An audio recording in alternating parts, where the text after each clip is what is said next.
Unless it's your first time here, welcome. I'm the Northwest Fisherman. I'm Chris. Today we're going to be talking about weightless jerkbaits and the donkey rig and other little tips and secrets. So let's go ahead and pan down a little bit here. Too low. There. Oh. Getting used to the new camera setup. Yeah. So, breaking this down, I've selected a couple different bait companies of weightless jerkbaits to show to you guys today. I got the 6 cents flush, which is going to be this guy. Then I've got the Biospawn Vio Minnow, this little guy right here. The Googan Dart, pretty common. And then the other one you guys probably haven't heard of. It's from a small company called Lure Action in Australia. That's his Instagram, just at Lure Action. My buddy Brendan hand pours all these. And these are great because these are a tiny little bitty finessey bait. And they're Australian made. They're all poured by hand. And Brendan's a great guy. So we're going to showcase that today. So starting out, what is a weightless jerkbait?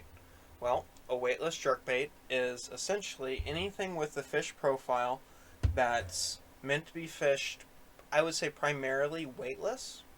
I mean, you could add weight, and technically the hook is weight, but your characteristics are going to be that fish profile, some sort of forked tail, which they all have, and the way that you rig it is going to be kind of like a Texas rig minus the weight, obviously, hence the name weightless jerkbait.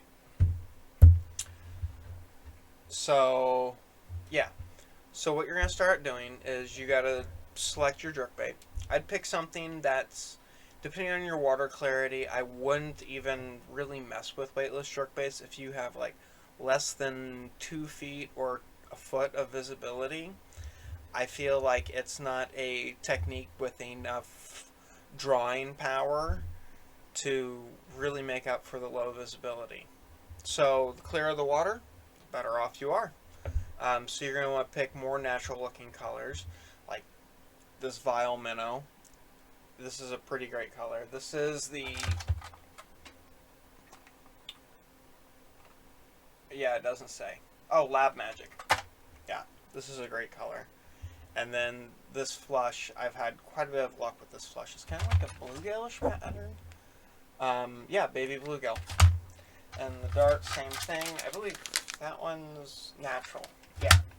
So these are all really super solid colors. And of course, white. White might be my favorite color for jerkbait, but I just grabbed these other colors as well. So how you're going to rig this. So you're going to select and oh, here, let's grab. There we go. So this is a 4-aught. This is a 4-aught that I've used before. Just didn't cut the line off. Close enough. So you're going to take your hook, okay, and go ahead and do it to the Vile Minnow. So you're going to feed it through, belly towards the shank. You want to keep it as straight as possible. Now, what I like to do is I like to go a little bit farther than the whole entire straight part of that curved hook. So see, I've got the hook in it, and this is the straight part that I'm talking about. Okay? I go a little bit past that because I really like it. Oh, I missed the middle. Close enough. Close enough. I like to thread it over that eyelet, just like that. So you're going to pull it up, turn the hook, okay? See where your hook lands in the body, and then you're just going to force that bait around however you have to put that hook straight through the back. That was not even close. I went ahead and pre-rigged some stuff for this video, so my hands are extra lubed up from the touching all the soft baits. then you're just going to expose that. That's really bad. But a lot of them have split dorsal fins to hide that hook better. And you end up with something like this. So you'll throw this out and let it fall for a little bit.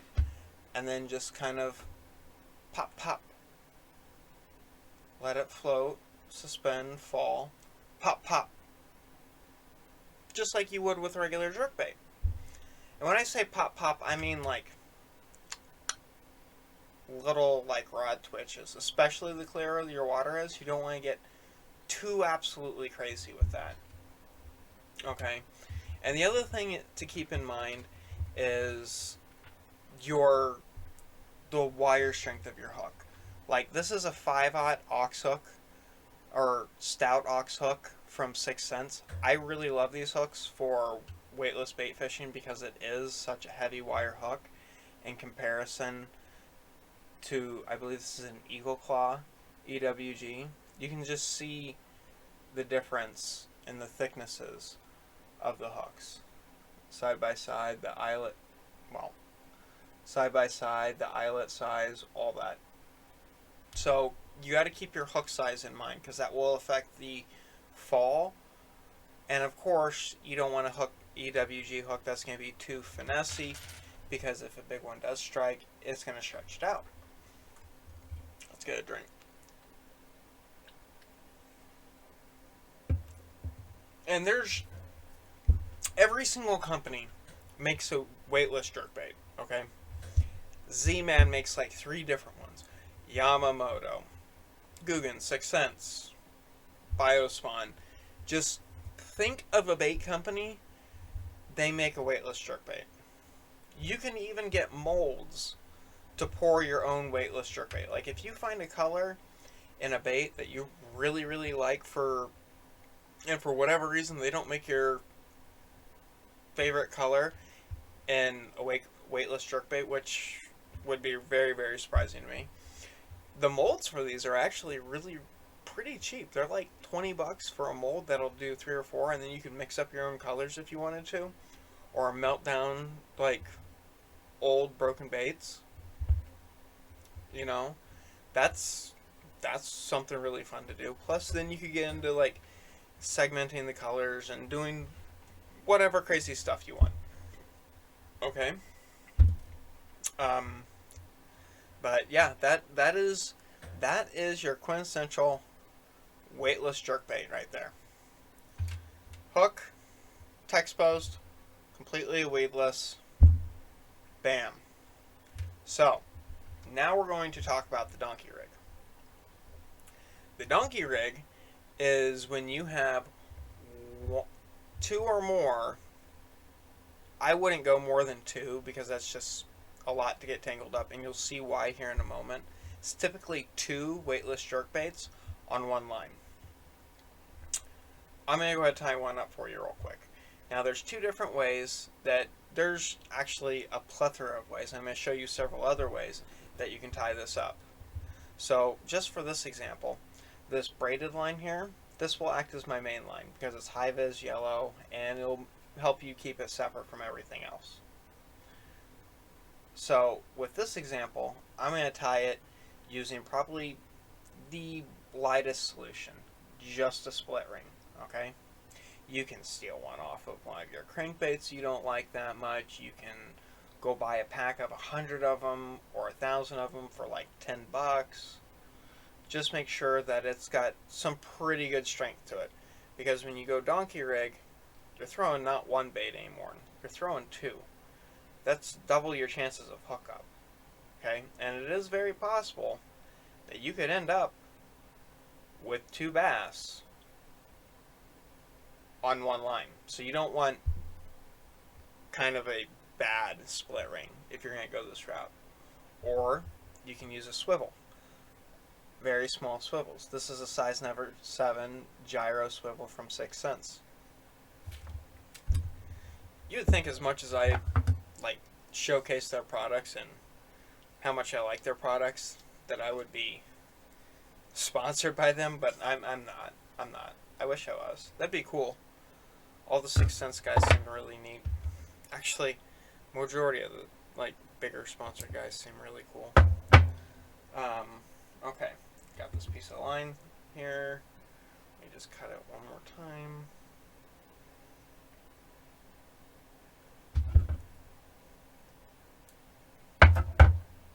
Okay. So then you're going to take a piece of leader line, and you're also going to tie it to that split ring, or the other end of the swivel.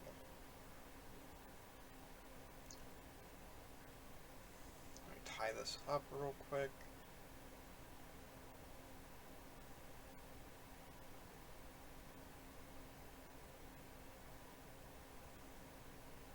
Yeah, my hands got all gooey. I'm so glad that I pre-tied all the other ones.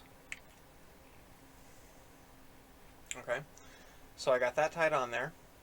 You're not really going to be able to see it yet here. And then I'm going to take another leader line, approximately the same exact length, and I'm also going to tie that onto here, all onto this one split ring.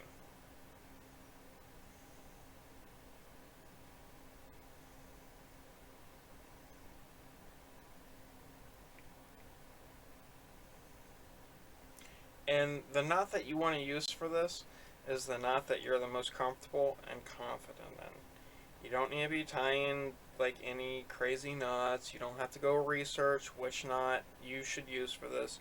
Just use the knot that you are the most confident in tying and you have the most faith in.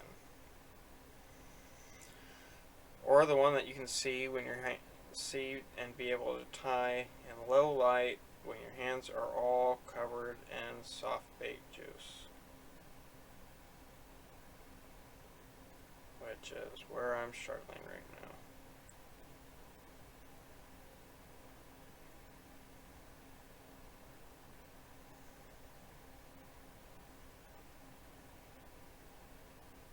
Alright guys, I think I got it. I'm just really hoping. Alright, cool, it helped. So, got all three lines tied onto there. It's going to be really hard for you guys to see that. And that's kind of the idea. You don't really want it to be seen. That little split ring is nothing in the water. You could even like color it black or buy black split rings if you wanted to. Then off that, 2 leader lines. Now on the end of each one of these leader lines, you're going to go ahead and go grab your EWG of choice, the one that matches the bait that you plan on using.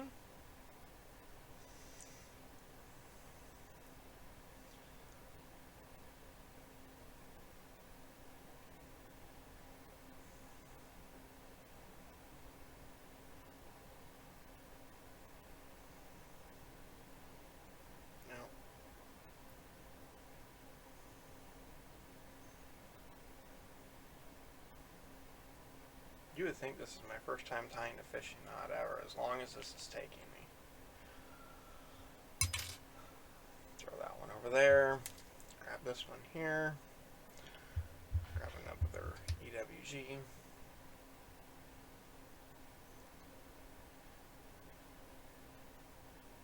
Tie that on the end of the other leader line.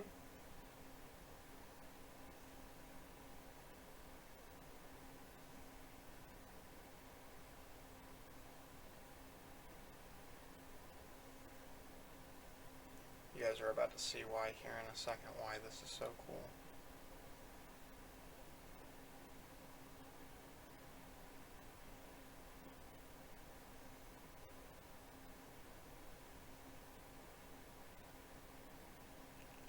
Okay. So I got my 2 other EWGs. There's my main line. Okay. And then going down to 2 more EWGs. Okay. Let me grab another flush, because we're just going to go ahead and rig this up with a flush.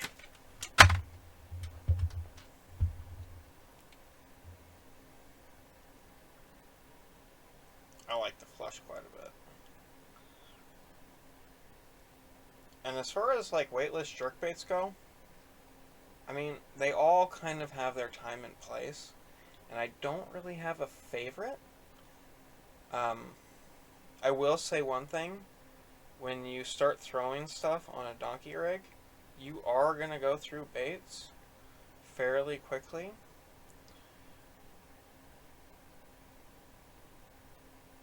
Okay, first flush.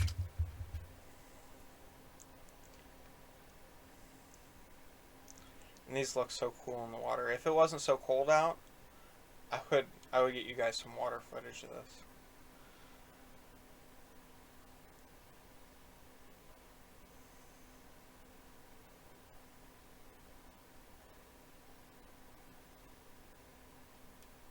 Okay, go ahead and expose that.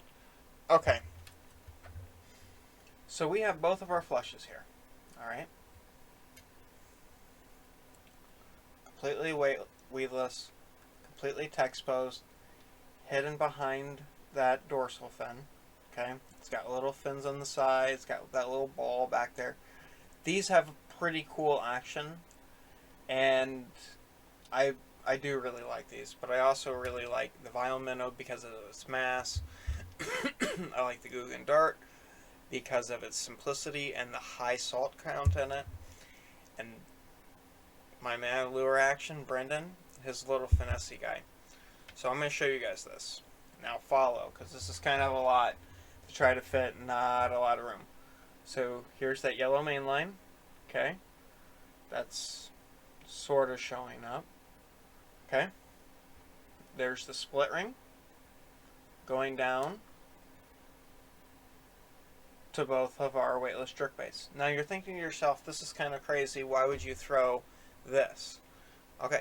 When you throw it through the air, these baits aren't going to stay all up on top of each other. Okay. When they land, they're going to land separately. Okay. The cool part about that is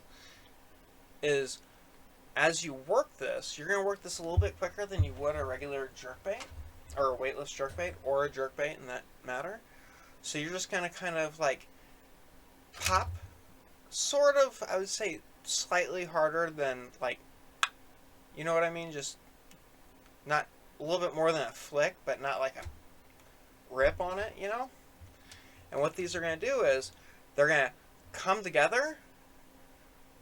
Hopefully, realistically, what you want is that they're going to hit each other and then bounce off of each other. And you're going to do it again. And then again.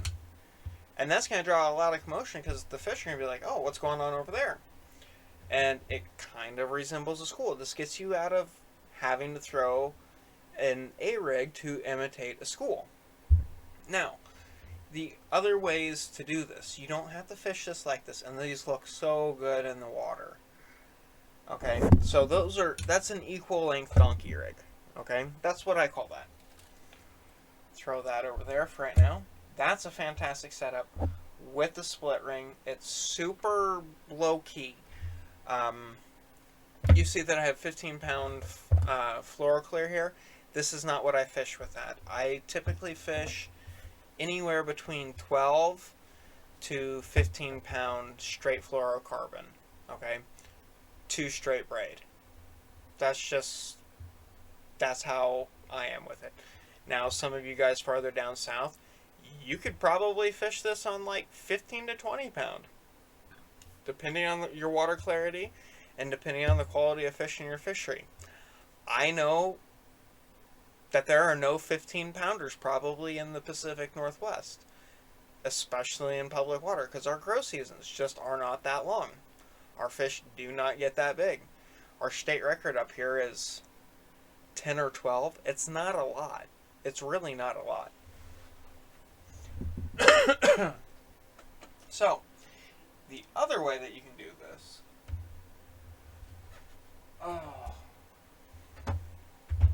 is with the swivel. Earlier I was telling you about the swivel, not that one. That's not the one I want right now. Let me grab another one. So I pre-tied a couple of these. Okay. So this one I didn't tie a piece of braid to it. So here's your swivel. Okay. Your main line goes here. Okay. Pull it down. And you'll notice something different. There's a weightless jerkbait. And then back here is a weightless jerkbait. Now this is kind of what I like to call the chase donkey. And I usually, the way I do this is my much longer leader, I will set up with a heavier gauge hook with a larger bodied weightless jerkbait. And the leading one will be smaller. Now, you see where I'm going with this? So every time you pop it, they chase each other through the water. Bigger one in back, smaller one in front. The smaller one I have found is usually, a lot of times, it's the one that gets hit or ripped off. But they usually stick the back one. Plus, with the back one being heavier and a heavier gauge hook, it sinks down and tacks just like a bass does, kind of from the bottom. As you pull it, this one's sinking. This one's sinking too, but not as fast. And when pop it, they chase each other. This technique I really, really, really like. Okay? So, the third way that I typically tie my donkey rigs. Oh, throw that over there. Is like this. So what I'll do is, now this one I tied with the yellow being the main. Okay? So you've got your weightless jerkbait. Alright? Kind of a bigger guy. I use a full-size weightless jerkbait for this. So you're like 4 to 5 inch guys, maybe even bigger. Okay? That's tied straight to your main line. So there's your yellow line. Okay? And then what I've got going on ahead of that, I've used bobber stops to create kind of a slide here, okay? You don't have to have the front bobber stop, but I also didn't want to have to chase this falling off, okay? Oh, how am I going to hold this so you guys can see what I got going on? Okay? They use that little bitty finessey swivel, and I've tied that other one up slightly farther. I usually go quite a bit farther, and I can slide this up my main as I need to give it more of a dramatic effect. And I found with that sliding, when you pop this forward, it will slide up the line. So even if you pop this back one, it does not always mean that this one's going to take off too, which kind of gives it that the more natural effect is what I get out of it. Okay, I have a lot of luck with that one too. But once again, usually it's always this. With this setup is very rarely both. But you have to keep in mind with this setup, if it becomes both, the first one is going to end up sliding all the way back here. So you do not want this line for your sliding one much over maybe like 2 feet. Okay? All the other ones, for the regular donkey rig where they're parallels, I would keep that like 18 inches to maybe max like 30 inches. I wouldn't want to go much bigger than that. It gives it more of a chance to not really give you the desired effect you want when they come together and then go apart. There's just kind of too much line there. But you definitely want more than, I'd say, for sure 18 inches. You definitely want more than 18 inches. So now that majority of people have already clicked off this video, this is the part where I'm going to tell you the extra juicy things that I do to the donkey rig to make it even better, that next step up. So most of you are going to already be familiar with like rattling nets, right? Okay. So all that's in a rattling net, actually I have one in here. All that's in that rattling Ned, that's a hook in my finger. I thought for sure I had one in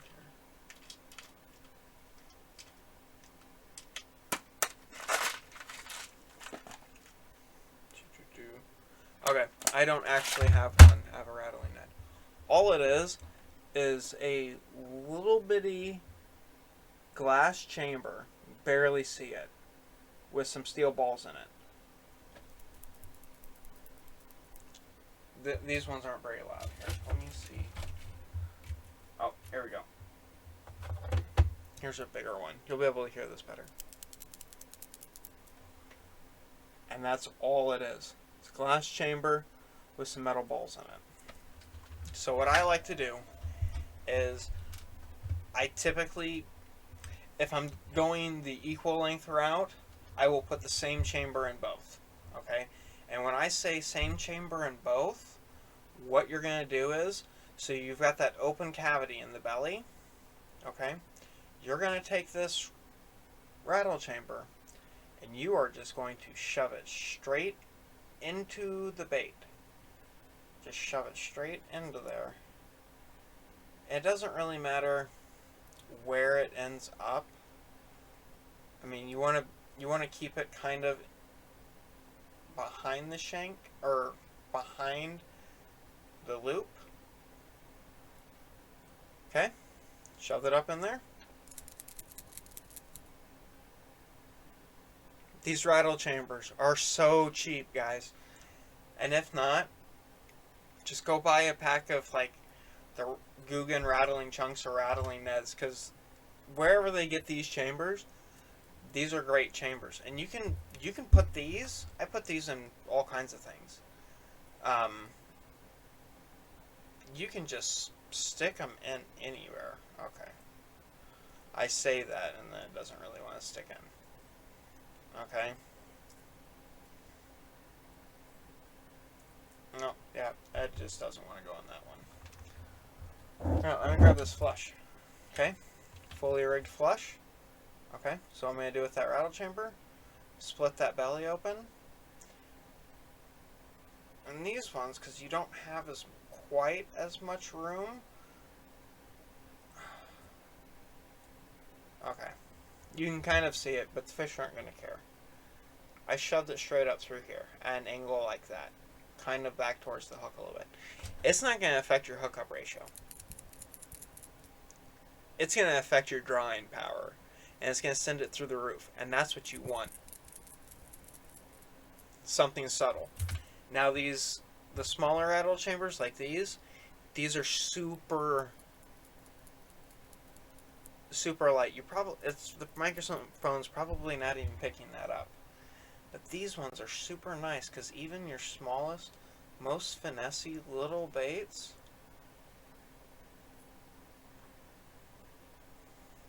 and it doesn't have to be perfect. It doesn't have to be that hidden. It's really not going to go anywhere.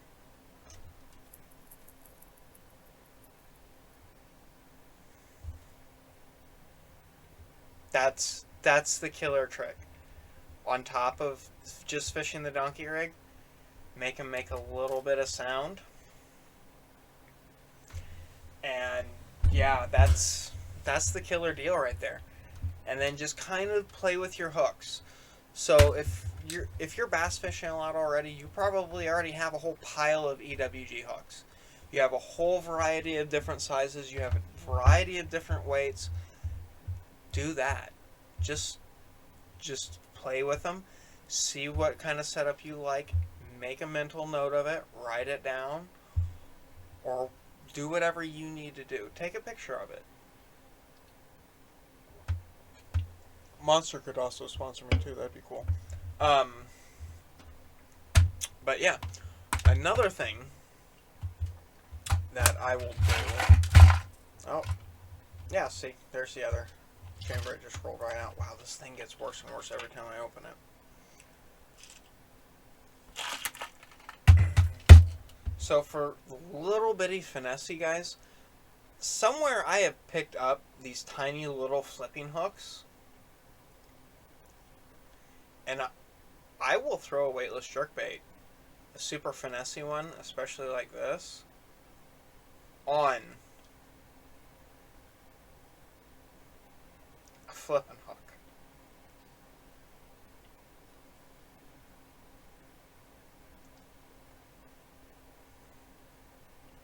just like that. Especially those leading ones.